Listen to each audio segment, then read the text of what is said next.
fréquenter des charros alors que vous cherchez quelque chose de sérieux, ça correspondrait à peu près au niveau de folie d'aller carrément se baigner avec une bassine de sang sur vous dans un banc de requins. Alors, tout est bon, tout est parfait. On va commencer. Bienvenue dans une vidéo où nous allons parler aujourd'hui, et pour notre plus grand bonheur ou plus grand désespoir, ça dépend du point de vue, nous allons discuter ici de comment éviter de donner de l'énergie et de l'attention, et notamment de rentrer dans le cercle vicieux des players, des charros, et se retrouver au final dans des relations infructueuses, mais surtout des relations où on nous utilise. Et on va voir ici les différentes manières de faire en sorte de ne plus craquer sur des charros pour le reste de votre vie. Bien sûr, il y a toujours une marge d'erreur, certes, mais ici on va faire en sorte de donner des clés pour pallier à ce problème récurrent qui est celui de craquer amoureusement pour des personnes qui en veulent davantage à nos petites culottes qu'à autre chose. Bien sûr, il y a des charros masculins et des charros féminins, il n'y a pas forcément de différence. Il n'y a pas de problème à être un charrot. Par contre, il y en a un à essayer de chasser les personnes qui n'ont pas du tout la même aspiration que vous. Si des personnes cherchent du sérieux, vous n'allez pas les draguer si vous n'êtes pas sérieux. C'est logique, de la même manière que quand on est sérieux, on n'essaye pas de sortir avec des personnes qui sont déjà en couple. Il y a une certaine logique à suivre. Suivez le fil d'Ariel, un minimum. Mais ici, on va discuter un peu de tout ça. Et je vais commencer tout de suite par mettre les choses au clair. Si vous êtes quelqu'un qui cherchait quelque chose de sérieux, et que vous déplorez de tomber encore et toujours sur les mêmes personnes qui ne cherchent que du charnel, ceci n'est pas une fatalité. Sachez qu'on peut orienter sa recherche, on peut faire en sorte de trouver des gens corrects. Ça existe. Ce n'est pas une fatalité. Alors certes, pour le moment, ce que vous avez rencontré, ou même les personnes avec qui vous discutez pour l'instant, ne cherchent rien de sérieux, ça ne veut pas dire pour autant qu'il faut abandonner vos envies, vos aspirations, sous prétexte que ce n'est pas aussi facile que de trouver des relations sans engagement ou des plans charnels récurrents, on va dire. C'est pas une fatalité en soi de ne pas trouver la perle rare. Et comme Confucius le disait, les grands projets ne craignent pas l'épreuve du temps. Et même si pour l'instant vous avez l'impression que peut-être c'est au final tout ce que vous méritez, ce n'est pas le cas. Vous cherchez des gens bien. Et vous méritez d'être avec quelqu'un de bien. Et non pas juste de vous contenter des miettes qu'on daigne vous donner. Alors oui, c'est difficile, oui, ça prend du temps. Mais vous trouverez. On trouve tous au final la personne qui est faite pour nous, et vraiment. Et nous ne sommes pas là, vous n'êtes pas là pour au final vous contenter du moindre. Si vous avez envie de relations sérieuses, visez ces relations sérieuses. Ce n'est pas une fatalité que de déplorer et de devoir faire face au fait qu'il y a majoritairement des personnes qui cherchent tout sauf quelque chose de sérieux. Et vous n'avez pas à vous contenter de ça sous prétexte que vous pouvez avoir l'impression par moment que c'est tout ce que vous méritez et c'est tout ce que vous attirez. Ça peut être une question de mindset, mais c'est aussi une question de savoir ce que vous voulez et ce que vous ne voulez pas. Alors certes, pour l'instant, ça semble difficile et vous avez l'impression que vous ne trouverez jamais. Mais vous trouverez. Et vous méritez de trouver quelqu'un qui vous aime vraiment. Et non pas quelqu'un qui va juste se contenter d'utiliser votre corps à sa guise. Vous n'êtes pas là pour ça. Si telle n'est pas votre volonté, vous avez le droit de dire merde. Vous avez le droit de dire non. Vous avez le droit de refuser de vous contenter de ça. Parce que ce n'est pas être excessivement sélectif et d'être déraisonnable que de demander et de revendiquer haut et fort mériter mieux que des plans cul. Oui, j'ai dit mot cul. 2 fois. Vous méritez bien mieux que ça. En premier lieu, établissez une liste exhaustive, et j'ai bien dit exhaustive, de tout ce que vous cherchez chez un ou une partenaire sérieuse ou sérieux. Vous allez établir une liste précise de ce que vous voulez, principalement. Et en même temps, faites une liste de ce que vous ne voulez surtout pas. Vous allez voir, ça va être très très utile parce que de cette manière, justement, en faisant votre liste, vous pouvez orienter votre recherche dans toutes les personnes qui correspondent à peu près à la liste de ce que vous voulez. Et tout ce qui ne va pas correspondre à ce que vous cherchez, eh ben, vous passez votre chemin. Vous ne vous approchez pas d'eux, ne vous impliquez sous aucun prétexte avec quelqu'un qui ne cherche pas du sérieux. Jamais. Parce que vous allez déchanter, vous allez vous accrocher et au final vous allez souhaiter quelque chose que cette personne ne voudra jamais vous donner et ne sera jamais en état de vous donner. Donc les charros restent avec les charros et les sérieux restent avec les sérieux. Et comme ça, tout ira bien. Alors je sais que les charros, ils ont tendance un peu à chasser du sérieux parce qu'en général, ils se disent « Ah oui, mais c'est de meilleure qualité. » Vous imaginez quand même, il y a quand même ce niveau de réflexion de se dire qu'ils savent très bien qu'ils veulent juste du charnel. Et pourtant, ils vont aller discuter et draguer des personnes qui savent très bien qu'ils veulent du sérieux. Tout ça, pourquoi? Parce que ça augmente leur panel de proie. Imaginez le niveau de délire derrière. Parce que oui, j'ai posé la question, hein, c'est pas juste un point de vue qui sort de nulle part, là. C'est un vrai résultat d'enquête. J'ai déjà demandé à des charros qui étaient venus me draguer, alors qu'ils savaient très bien que j'étais pas du tout intéressée par ce genre de délire. Je leur ai demandé, est-ce que ça a du sens de me draguer alors que t'es quelqu'un qui cherche clairement pas à te poser et qui est un player, pour ne pas dire autre chose? Et tu viens me draguer en sachant parfaitement que je suis sérieuse. Est-ce que ça a du sens? Non, ça n'en a pas. Mais ça les empêche pas de faire ça. Et vous savez quelle a été leur réponse? Parce que oui, il y en a eu quand même plusieurs hein, qui m'ont fait ce coup-là au fil des années. Et je leur ai tous posé la question, ils m'ont répondu tous à peu près la même chose. Et c'était... C'est parce que je veux quelqu'un de bien. Parce que je m'ennuie avec les personnes qui ne cherchent que du charnel. Imaginez le délire.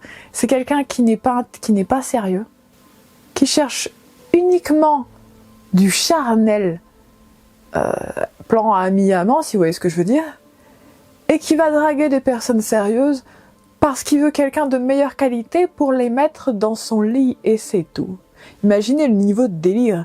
Parce qu'à un moment, en fait, on va pas chercher quelque chose qui n'est pas à notre portée. Si vous n'êtes pas sérieux, vous n'allez pas avec les gens sérieux. Si vous êtes quelqu'un de sérieux, vous n'allez pas avec les charros. C'est terriblement logique, mais vous verrez que c'est très efficace. Et en faisant justement votre liste, ça vous évite de tomber dans les écueils et de tomber dans le truc du « Ah oui, mais il est quand même mignon, bien sûr qu'ils sont mignons !» Mais on va apprendre quelques petits tips juste après sur comment justement les éviter. Vous n'êtes pas encore abonné?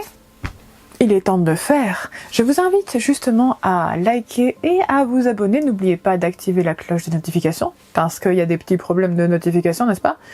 Je vous invite à le faire du coup sur l'instant et on reprend la vidéo maintenant. Maintenant que vous avez établi votre liste bien comme il faut et que vous savez exactement ce que vous cherchez, bien entendu, ne tombez pas dans l'excès. Il y a une différence entre être sélectif et être utopiste.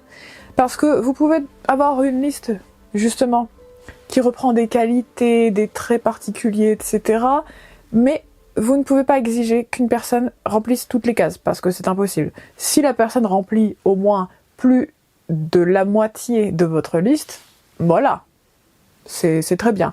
Par contre, elle ne va pas forcément remplir la totalité de la liste, et c'est pas grave.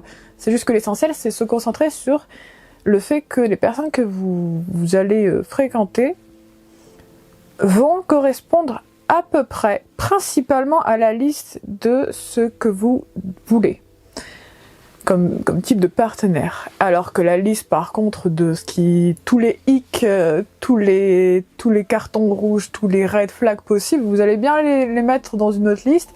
Et si par contre vous voyez trop de red flags, vous partez. Vous partez, vous ne restez pas de la même manière qu'on ne plonge pas dans une eau infestée par des méduses. Et bien, partez du principe un peu où fréquenter des charros alors que vous cherchez quelque chose de sérieux, ça correspondrait à peu près au niveau de folie, d'aller carrément se baigner avec une bassine de sang sur vous dans un banc de requins. Ça correspond à peu près à ça. Vous en faites pas, ils vont vous déchirer, mais pas de la même manière. Et à moins que vous soyez pris d'une folie où vous vous dites « Tiens, j'ai un petit peu envie de souffrir », vous n'irez pas là-bas. Voir des personnes qui veulent tout sauf ce que vous voulez et qui sont des red flags ambulants. Parce que quand on a un minimum de discernement et qu'on sait un minimum ce qu'on veut, on va pas là-bas. Parce que ça n'a pas de sens. Ça n'a pas de sens et c'est très mauvais pour vous. Ça vous fera beaucoup de mal. Vous en faites pas, on en passe tous par là. Oui, j'en suis passé par là. J'ai fréquenté déjà 2 charros différents. Peut-être même 3. On va savoir au bout d'un moment, on ne sait plus qui est charreau. On ne sait plus distinguer qui est un charreau de qui est quelqu'un de sérieux. Ça devient très compliqué. Mais vous en faites pas. J'ai appris suffisamment de choses pour pouvoir discuter avec vous du sujet et pour aller même jusqu'à faire en sorte de reprogrammer votre esprit. Et c'est ça le deuxième point, la reprogrammation. Vous en faites pas, ce n'est pas douloureux et c'est plus ou moins rapide. J'allais dire que c'est très rapide, mais en fait c'est plus ou moins rapide. Le but est excessivement simple.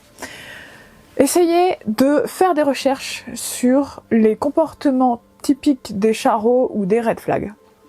Genre, ça va être vraiment quelqu'un qui a un homme à femme, quelqu'un qui a beaucoup de photos où cette personne elle est toujours avec plein d'autres personnes en soirée, que vous savez pas elle est en couple avec qui la personne, que en fait c'est vraiment la sensation un peu d'être des charmeurs compulsifs globalement et des infidèles compulsifs qui ont tendance un peu à draguer tout ce qui bouge, à être beaucoup trop dans la séduction, beaucoup trop dans le grandiloquent, qui au final vous invite seulement pour passer la nuit avec et ne veut jamais en fait vous voir à l'extérieur, ne veut rien construire avec vous. Tout ça, ça fait partie des charros. C'est des exemples bien sûr, mais après il y a beaucoup d'autres variantes de ce qu'est un charreau. Et en fait, vous allez associer le comportement des personnes dysfonctionnelles et des charros à un aliment précis qui vous écœure profondément. Par exemple, je déteste le poireau. Juste d'en parler, je pourrais vomir tellement ça me dégoûte. Donc ce que j'ai fait, c'est que non seulement j'ai associé le goût du poireau au charreau et à toute personne dysfonctionnelle et red flag, mais j'ai été plus loin parce que j'ai associé donc le goût d'un aliment que je déteste et l'une de mes allergies alimentaires. De cette manière, le résultat est assuré. Et en fait, vous allez tout simplement faire en sorte d'associer ce type de comportement dysfonctionnel de charreau, de player, à justement un aliment ou plusieurs que vous détestez au point où ne serait-ce que penser à ça vous donne des hauts le cœur, voire vous donne envie de vomir. Et tout ce qui va être de l'ordre de l'allergie, associez bien l'élément de votre allergie à ce type de comportement. Et en fait, à chaque fois que vous allez voir ce type de comportement, rappelez-vous, pour faire une association, des aliments que vous détestez et que vous voulez associer au charreau pour ressentir, par association, une sensation d'écœurement. Ce qui fera qu'en fait, ça va agir de manière répulsive. Et donc, à chaque fois que vous allez regarder une personne qui a ces comportements-là, ça va vous donner des hauts le cœur et vous allez vouloir partir globalement. Et ça marche extrêmement bien parce que ça m'est déjà arrivé de voir quelqu'un qui était un charreau et qui vient de me parler et j'ai eu envie de vomir sur cette personne. Tout simplement parce que j'ai pris plusieurs mois pour associer la douleur de mes allergies et l'écœurement d'un aliment que je déteste, c'est-à-dire les poireaux. Je déteste ça, ça me dégoûte. Ça me dégoûte au point où j'ai envie de vomir à chaque fois que je goûte ça. Ce qui fait que j'ai associé vraiment toutes ces sensations douloureuses, des sensations d'écœurement, à tous les comportements de charreaux et de personnes qui sont des gros red flags. Ce qui fait qu'à chaque fois que je croise des personnes qui sont de ce genre-là, ces personnes me dégoûtent et ça agit de manière répulsive parce que forcément, ce que vous aurez tendance à associer comme quelque chose, à associer à une sensation négative, il me semble qu'on appelle ça le renforcement d'ailleurs positif. Il me semble, je vais vérifier, mais au cas où je me trompe, je mettrai là si c'était le bon. En associant un élément extrêmement négatif à un type de comportement, vous allez reprogrammer votre esprit, un peu comme de l'auto-hypnose d'une certaine manière, pour justement reprogrammer et conditionner votre esprit pour faire en sorte que toute personne qui rentre dans la catégorie des charros et des red flags vous donne envie de vomir et va donc tout simplement, vous allez naturellement les rejeter, tout simplement parce que au fur et à mesure que vous allez encore et encore et encore associer de manière récurrente ce type de comportement avec les aliments que vous détestez par-dessus tout, et comme jamais, eh bien en fait ça va rejeter la personne naturellement parce que forcément vous l'avez associé à une sensation précise et de cette manière, eh bien forcément le renforcement et le conditionnement, la reprogrammation que vous réalisez va naturellement les repousser parce que vous aurez justement fait le travail en amont d'avoir reprogrammé votre esprit pour que vous ne vous disiez plus « Ah, cette personne, elle est séduisante ». Parce que c'est ça le but. Le but de la reprogrammation, c'est de faire en sorte que ce qui nous semble attirant, mais qui n'est pas bon pour nous, va justement être rejeté. Votre esprit n'associera plus du tout ce type de personne à une sensation agréable parce que vous avez justement reprogrammé et reconditionné votre esprit pour faire en sorte de vous dire ce comportement par exemple de ma femme, eh ben ça me dégoûte. Elle a beau être séduisante visuellement, mais comme vous avez associé derrière en amont la sensation d'écœurement, par exemple, pour ceux qui détestent les choux de Bruxelles, vous avez associé le comportement des charros aux choux de Bruxelles que vous détestez et vous méprisez profondément, et bien forcément, vous allez avoir la même sensation dans votre esprit et intérieurement que face justement à des choux de Bruxelles. Ce qui fait que là où tout le monde verra quelqu'un de normal, mais qui a tendance à draguer tout ce qui bouge, vous aurez associé justement la sensation négative du chou de Bruxelles que vous détestez.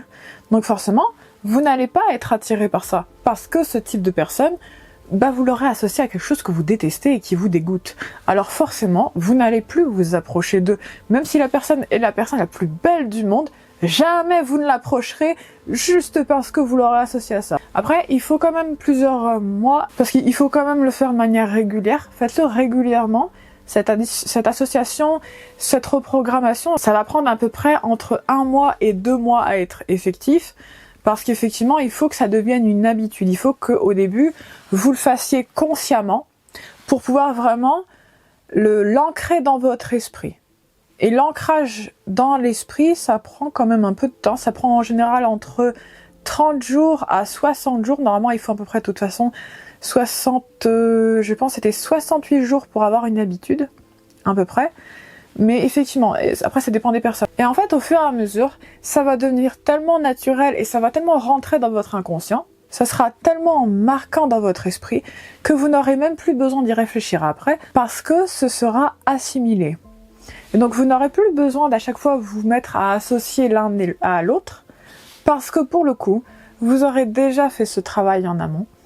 Et à chaque fois que vous allez croiser quelqu'un, même sans qu'il ou elle vous parle, vous allez ressentir des hauts le cœur, parfois même instinctifs, et sans même avoir parlé à la personne, ni même savoir comment cette personne interagit avec les autres. Tout simplement parce que votre inconscient va pousser tellement plus loin le conditionnement que vous l'aurez mis juste avant avec la reprogrammation, que par moment, juste avec un seul message que la personne vous enverra, par exemple sur un réseau social, etc., ou même qui vous parlera dans la rue, que votre esprit, votre inconscient va détecter des signes avant-coureurs de charros. C'est d'ailleurs comme ça que marche l'intuition en général, c'est parce qu'en fait notre inconscient capte des éléments, aussi infimes soient-ils, beaucoup plus rapidement et les traite plus vite que notre esprit ne le peut. Ce qui fait que ça produit l'intuition. Et en fait, intuitivement, vous allez sentir que la personne est un ou une charro, juste Parce que comme vous aurez fait ce conditionnement-là, votre esprit aura commencé à rechercher des signes avant-coureurs typiques des charros. Et de cette manière, et de manière extrêmement naturelle, d'ailleurs ce qu'on peut qualifier même de sélection naturelle, vous allez rejeter naturellement ces personnes-là, sans même savoir exactement pourquoi, et si vous discutez un peu avec, vous allez découvrir pourquoi de prime abord vous aviez déjà envie de rejeter la personne, alors qu'au final, elle vous avait envoyé 1 ou 2 messages seulement. Parce que justement, votre esprit aura repéré extrêmement vite que ces personnes sont des charros. Après, ça prend quand même plusieurs années pour que ça soit aussi rapide. Parce que ça fait quand même un certain nombre d'années que je fais ça. Ça fait à peu près... quand je me suis reprogrammée, notamment sur ce point-là, c'était il y a environ 4 ans. Quelque chose comme ça, environ 4 ans. C'était environ 4 ans après le dernier charreau que j'avais rencontré, je me suis dit plus jamais. Et donc je me suis reprogrammée justement sur ça. Et dites-vous, c'est tellement intense, cette reprogrammation, qu'au bout de 4 ou 5 ans, 4 ans et demi je crois, 4 ans et demi, 5 ans, eh bien en fait, c'est tellement marquant chez moi que le fait ne serait-ce que de croiser quelqu'un sans même lui parler, je peux déjà avoir des hauts le cœur à côté de cette personne, sans même lui avoir parlé, juste en passant à côté parce que je sens déjà que cette personne est un charreau.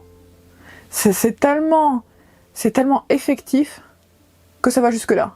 Après, tout le monde aura une manière différente d'aborder la chose, mais la reprogrammation, c'est intéressant justement pour casser ce côté tout simplement, pour casser des schémas dysfonctionnels qu'on peut avoir. Et justement, parce que le fait de faire cette reprogrammation, ça empêche de tomber pour rien. De tomber avec des personnes qui, de prime abord, sont très attirantes, etc. Mais il y a des signes avant-coureurs à ça, parce que ce sont des charros. Il y a des signes avant-coureurs à repérer. Et même si la personne est très séduisante de prime abord, il y a des signes. Et ces signes, justement, et on va l'aborder tout de suite, ce sont des choses qu'il va falloir que vous appreniez.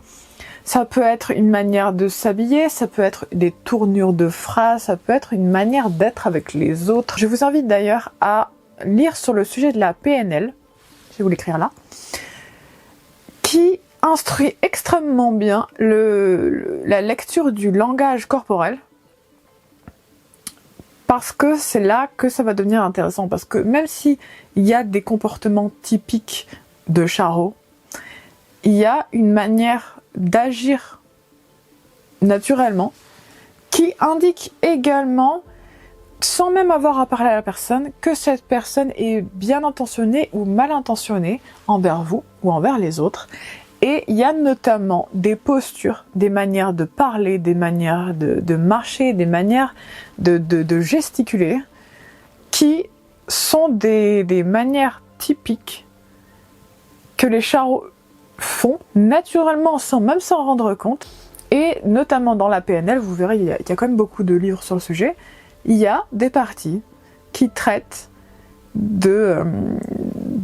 selon l'acte de la personne, selon vraiment toutes ses postures, selon sa posture, selon sa manière de marcher, de parler, de bouger les mains, sa manière vraiment d'évoluer naturellement, indique déjà si cette personne est un charreau ou pas. D'ailleurs, il y a notamment des éléments qui indiquent si une personne ment ou pas. Donc effectivement, vérifiez dans la PNL ou même essayer de regarder des vidéos de charros connus, justement pour analyser et observer leur comportement et voir un peu ce qui ressort majoritairement, ou si la personne que vous croisez ou qui veut un rendez-vous avec vous propose un rendez-vous, essayez de voir si cette personne a des traits communs avec les charros.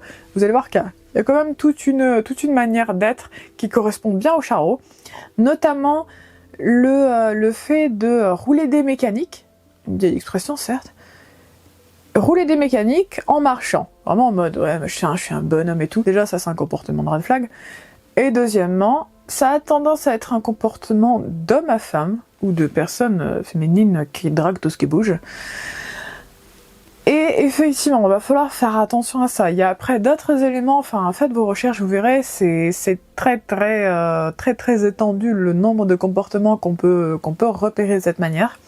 Et vraiment faites des recherches, et mettez-vous vraiment en position d'observation. Un peu comme si vous étiez en train d'analyser et d'observer une espèce.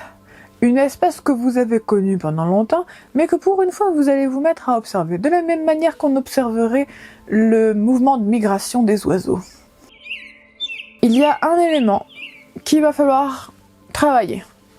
Pour éviter de tomber sur des charreaux, la meilleure manière, et l'une des plus belles choses que je puisse vous dire, c'est d'apprendre à vous protéger et à vous aimer.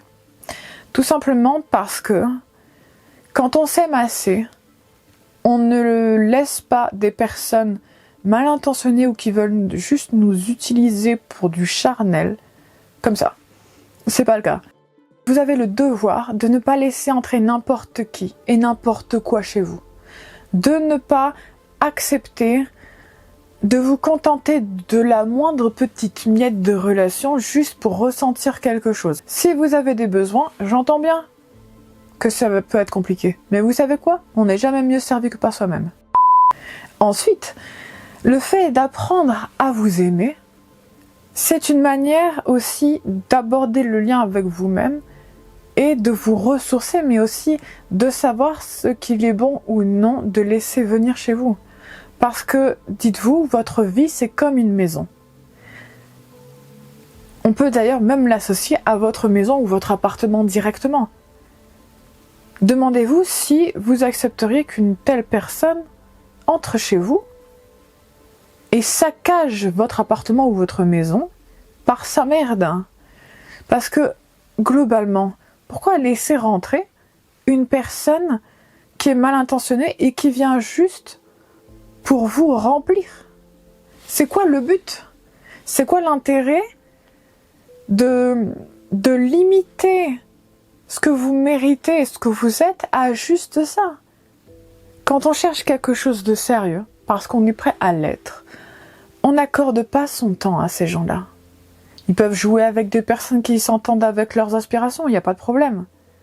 Mais ne laissez jamais rentrer quelqu'un chez vous, ou en vous, alors que cette personne ne veut que vous utiliser. Ayez assez d'amour et de compassion pour vous-même pour ne pas accepter d'être limité à ça. Vous méritez mieux que ça. Et peu importe ce qu'on vous dise, que oui, mais il faut se contenter de ce que tu as, non. Non. Ne vous contentez jamais de ce qu'on daigne vous donner. Allez directement voir des personnes qui vous donneront exactement ou à peu près exactement ce que vous voulez et pas juste des miettes parce que oui, mais il n'y a que ça qui soit disponible. Non. De la même manière que vous n'iriez pas dans un magasin qui contient des aliments uniquement qui peuvent vous tuer. Vous n'allez pas consommer ça en vous disant « Oui, mais c'est le seul truc qu'il y avait, je vais m'en contenter. » Non. Vous sortez du magasin et vous allez dans un lieu où il y a exactement ce qui est bon pour vous. Ne vous donnez pas la peine de donner de l'énergie à des charros. Pourquoi faire? Parce qu'ils sont séduisants. Il y a bien plus séduisant que ça, s'il vous plaît. Dites-vous que vous n'êtes même pas sûr de ne pas attraper des maladies en vous approchant d'eux. En fait, à partir du moment où vous allez commencer à réfléchir à des choses comme ça, vous allez voir comment ça va devenir beaucoup plus simple de comprendre. Parce que vous pouvez attraper la mononucléose à cause de ça. Vous pouvez attraper des maladies en fréquentant quelqu'un que vous ne savez même pas où il va.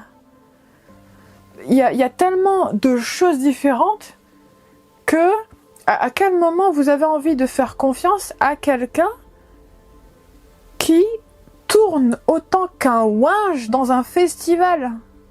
Personne ne veut faire confiance à ça, et c'est logique. Est-ce que vous avez envie de prendre le risque de procréer avec ces personnes-là? De procréer avec des personnes qui sont craintives de l'engagement et qui cherchent juste à s'amuser? Est-ce que vous avez envie de ça? La réponse est bien souvent non. Parce qu'il n'y a personne de sensé qui se dirait « Tiens, c'est une bonne idée ». Parce que c'est pas le cas. Maintenant, j'entends bien qu'on fait tous comme on veut. Et vous ferez comme vous voulez. Mais est-ce que vous avez envie vraiment de donner de l'énergie à quelqu'un qui veut juste vous utiliser comme un jouet? Ayez assez de compassion pour refuser que qui que ce soit se permette de vous traiter de cette manière comme une option parmi d'autres. Comme au final un jouet parmi d'autres. Vous n'êtes pas un jouet. Vous êtes une personne. Vous êtes un être qui mérite d'être aimé sincèrement. Qui mérite qu'on le voit ou la voit tels qu'ils sont et qui soit aimé et aime en retour. Vous méritez d'être bien traité et vous méritez mieux que juste quelqu'un qui veut s'amuser avec vous et qui n'en a rien à faire de vous, qui au final parfois même vous invitera chez lui ou chez elle juste pour tirer un coup, pour se barrer après ou vous virer après, comme juste un vulgaire objet qu'on utilise. J'entends bien qu'il y a des personnes qui tripent sur ça, mais si vous ne tripez pas sur ce genre de choses, vous n'avez pas à vous contenter de ça. Vous avez le droit de refuser qu'on vous traite comme ça ou de refuser de mettre de l'énergie dans des personnes qui ne voient les autres que comme des objets de consommation et d'usage. Vous méritez mieux que ça. Ayez suffisamment, dites-vous, de compassion et d'amour pour vous dire que vous allez utiliser votre temps et votre énergie à bon escient avec des personnes qui sont vraiment là pour vous et pas seulement pour vous déshabiller. Que vous êtes là avec des personnes qui tiennent à vous, qui n'ont pas envie de vous utiliser, mais qui ont envie au final d'être là pour qui vous êtes et d'être là vice-versa. Et non pas juste d'être là pour aller au lit ensemble. C'est pas une vie de faire des choses comme ça. Ça n'apporte rien à votre vie de mettre de l'énergie dans des personnes qui draguent à tour de bras et pour lesquelles vous n'apportez pas du tout. Parce qu'au final, c'est qu'un jeu.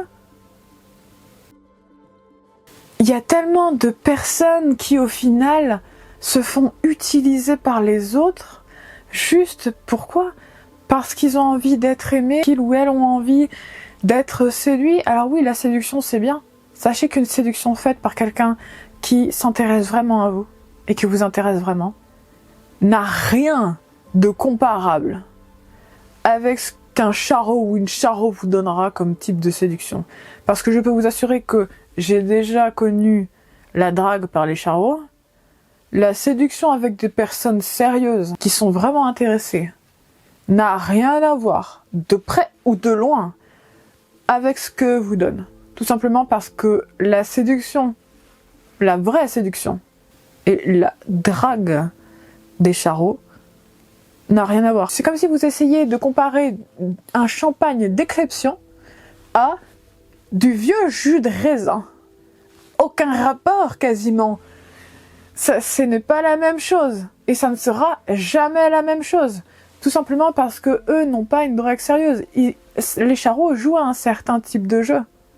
Mais les personnes sérieuses, on est d'un tout autre niveau. Parce qu'on joue pas à ça. On ne joue pas avec des disquettes de l'enfer qui servent juste à mettre quelqu'un le plus vite dans son lit. Parce que la drague, c'est un sprint. La séduction, c'est un marathon. Et autant vous dire, c'est un marathon délectable. Et on va se quitter sur ces mots. J'espère que vous avez passé un beau moment avec moi. Non, il n'y avait pas de piment aujourd'hui. Ça va, mon estomac s'en est remis, j'ai récupéré mes papilles gustatives le jour d'après. Mais ça s'est plutôt bien passé. Mais aujourd'hui, c'était une vidéo qui me tenait à cœur, même si elle n'avait pas de piment avec. J'avoue, j'ai pris cher quand même dans cette vidéo. D'ailleurs, je vous la mets juste ici si vous ne l'avez pas vue. Aujourd'hui, c'était une vidéo qui me tenait à cœur, comme d'ailleurs beaucoup de vidéos que je tourne assez curieusement. D'un autre côté, pourquoi est-ce que je parlerais d'autre chose alors que je peux parler de choses qui me tiennent à cœur? Ça a beaucoup de sens, n'est-ce pas? Du coup, j'avais envie de vraiment évoquer ce sujet parce qu'il y a beaucoup de personnes sur les réseaux, j'ai quand même vu beaucoup de choses passer, notamment sur TikTok et sur d'autres réseaux, sur le fait de tomber vraiment sur énormément de personnes qui cherchent juste du charnel, de l'occasionnel ou du récurrent, qui cherchent juste des personnes au final pour avoir des plans C, on va dire. Et je me suis dit que ça serait une bonne idée effectivement de parler de ça parce que il y a des personnes qui ne vont pas aimer effectivement que j'en ai parlé aussi ouvertement. Vous savez, comme le disait le Kurt Cobain du groupe Nirvana, et à son âme, je préfère être détesté pour ce que je suis qu'être aimé pour ce que je ne suis pas. Si le fait que je conseille des personnes pour éviter de tomber dans les pièges des charros dérange, bien écoutez, j'invite ces mêmes personnes à ne plus jamais regarder mes vidéos. Je vous invite à liker, commenter et vous abonner si ce n'est pas encore déjà fait et que mon contenu vous plaît. Vous pouvez le faire dès à présent. N'oubliez pas d'activer la cloche de notification, tout simplement parce qu'il y a des petits problèmes de notification, n'est-ce pas? J'espère que les conseils que j'ai pu vous apporter ici par rapport aux charros, qu'ils soient masculins ou féminins, j'espère que ces conseils vous auront aidé et que vous ne retomberez plus dans les pièges et dans les bras surtout de ces personnes qui ne veulent pas les mêmes choses que vous et qui ne veulent pas s'engager. Il n'y a pas de problème à pas vouloir s'engager, mais il y en a un à essayer de faire croire monts et merveilles à des personnes qui le veulent. N'oubliez pas que les grands projets ne craignent pas l'épreuve du temps. Et sur ces mots, à bientôt.